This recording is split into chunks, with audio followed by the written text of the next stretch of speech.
Assalamualaikum warahmatullahi wabarakatuh. Terima kasih masih bersama MMC Mechanical Course. Pada video kita kali ini kita akan bahas tentang apa sih efeknya atau bahayanya jika motor listrik kita terendam air atau terkena banjir ya.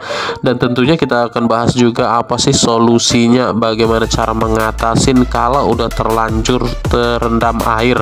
Oke, langsung saja. Perlu sedikit kita informasikan bahwa sebenarnya motor listrik itu bukan berarti motor yang takut air ya, atau yang anti air ya. Sebenarnya motor listrik itu sendiri sudah diberi komponen-komponennya, sudah diberi keamanan atau safety-nya. Misalnya itu ada seal-sealnya, dan juga peletakan soketnya biasanya diletakkan pada bagian atas atau bagian yang agak tinggi dari motor tersebut.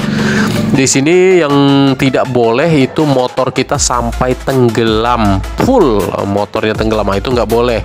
Atau juga mencuci motor dengan air tekanan tinggi, itu nggak boleh juga, karena tetap motor listrik itu memiliki celah untuk air masuk, yaitu biasanya di soket-soket ya, atau di sambungan-sambungan kabel. Itu biasanya nggak bisa dihindari, pasti ada celah untuk masuknya air, dan itu yang harus kita antisipasi.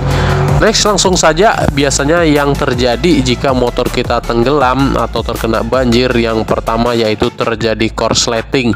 Jadi saat banjir, saat motor kemasukan air, usahakan atau saat mencuci motor, usahakan dalam kondisi mati motornya ya, di off kan, termasuk MCB-nya, kontaknya juga di off kan semua, sehingga saat air mengalir itu tidak ada arus yang juga ikut mengalir.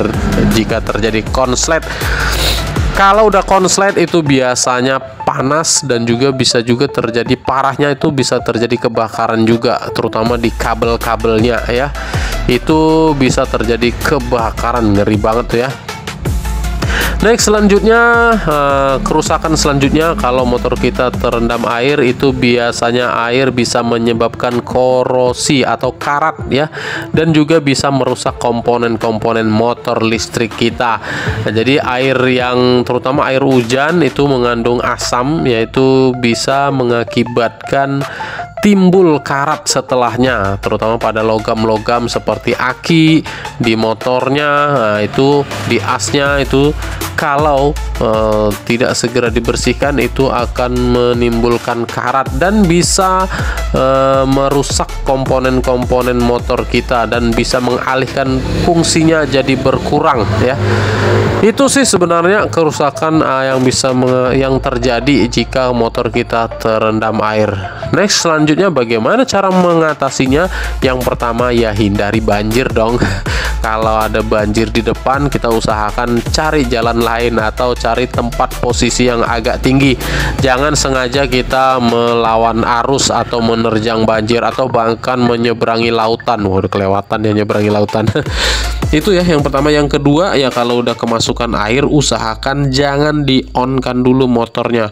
Usahakan dikeringkan dulu ya, dibersihkan dulu. Kalau memang terkena air kotor, bersihkan, dibilas, dielap, dikeringkan, dijemur, dan juga bila perlu kalau ada hair dryer ya, pengering rambut tuh boleh juga tuh, kabel-kabelnya, soket-soketnya dikeringkan dulu, atau dengan datang ke bengkel pinjam air kompresornya ya. Itu bisa diembus dengan angin kompresor, itu bisa juga, itu bisa lebih mempercepat dalam proses pengeringan ya, atau dilap-lap, diembus-embus kalau nggak ada kompresor ya. Itu salah satu solusi. Yang penting jangan di-on-kan dulu mesinnya. Oke ya, itu sedikit informasi yang bisa kita sampaikan agar supaya kita bisa menghindari dari banjir, dan kalau udah terjadi bisa dikeringkan aja. Dan kalau cuman becek-becek dikit ya, hujan-hujan gerimis, itu nggak ada masalah ya. Motor listrik bukan motor yang anti air. Oke, demikian ya sedikit informasi yang sederhana ini, semoga bisa bermanfaat. Sampai jumpa di video selanjutnya. Kalau ada komen-komen boleh dibantuin di bawah-bawah ini, kita saling berbagi aja. Oke, demikian, sampai jumpa di video selanjutnya. Wassalamualaikum warahmatullahi wabarakatuh.